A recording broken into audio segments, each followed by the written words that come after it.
Hello বন্ধুরা, কেমন আছেন? আশা করছি সবাই অনেক ভালো আছেন। তো আজকে আপনাদের সামনে আরেকটি নতুন ভিডিও নিয়ে এসেছি। আশা করছি ভিডিওটি সবারই উপকারে আসবে। চলুন আর কথা না বাড়িয়ে ভিডিও শুরু করা যাক।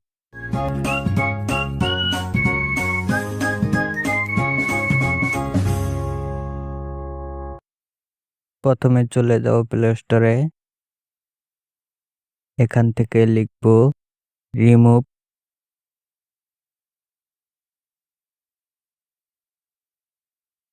বিজি লিখে সার্চ দিবেন।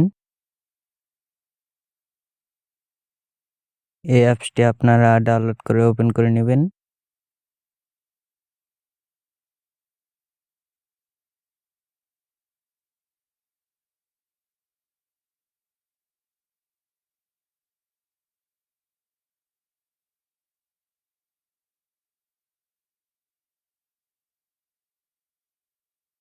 তারপরে এখান থেকে আপলোড ইমেজে ক্লিক করবেন।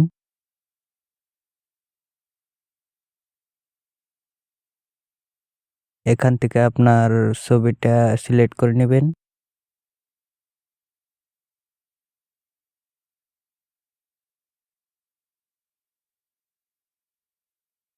এখান থেকে আপনার ছবির ব্যাকগ্রাউন্ড রিমুভ করে নেবেন।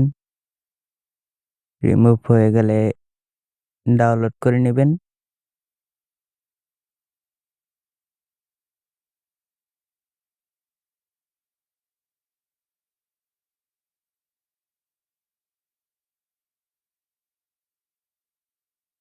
ছবির ব্যাকগ্রাউন্ড রিমুভ হয়ে গেছে।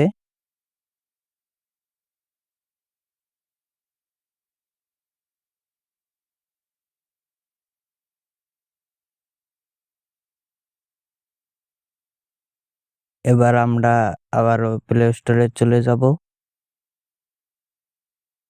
এখানে লিখব পাসপোর্ট ফটো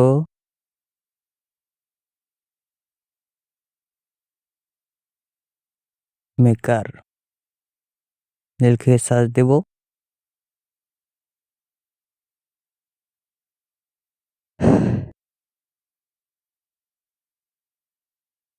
এই অ্যাপসটি আপনারা ইনস্টল করে নেবেন।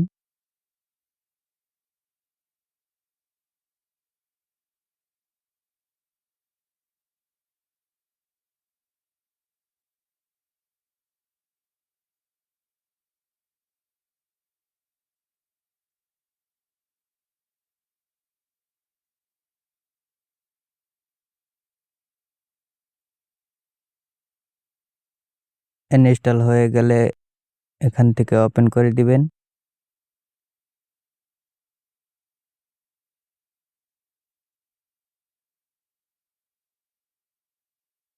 অ্যালাউ করে দিবেন।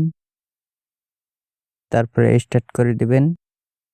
এখান থেকে আপনার পাসপোর্ট সাইজ ছবি সিলেক্ট করে নেবেন। এখানে কান্ট্রি সিলেক্ট করে নেবেন। এখান থেকে ছবি সিলেক্ট করে নেবেন।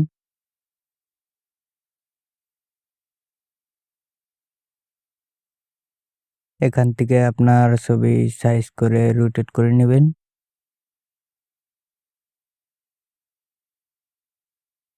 এখান থেকে জুম করে সাইজ করে নেবেন।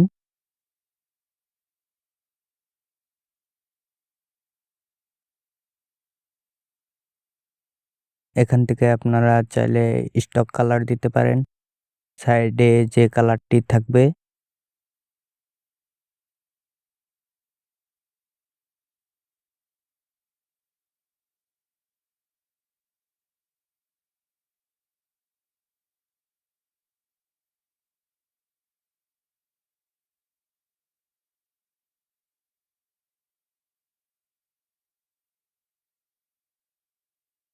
তারপরে আপনারা ব্যাকগ্রাউন্ড কালারটা দিবেন।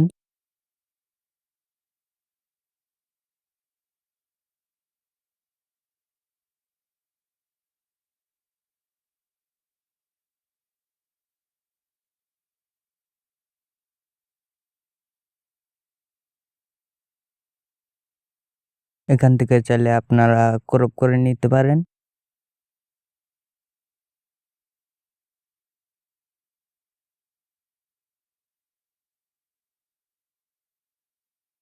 এখান থেকেও আপনারা রিসাইজ করে নিতে পারেন।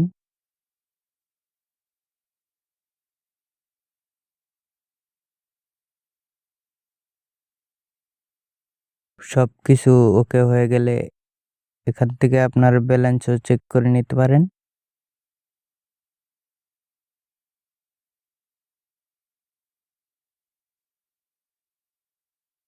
এখান থেকে আপনারা কাস্টম সাইজে ক্লিক করবেন।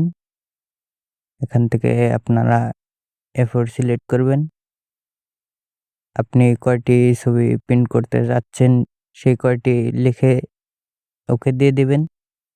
তারপরে এখান থেকে সেভ পিএনজি ক্লিক করবেন।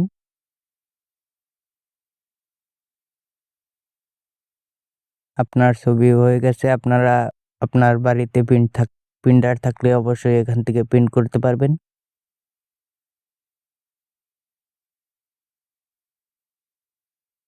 পিএনজি দিলে যে দেখুন আপনার ব্যাকগ্রাউন্ডে কিছু থাকবে না।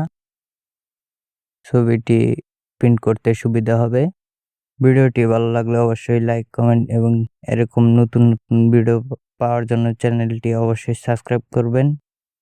ধন্যবাদ।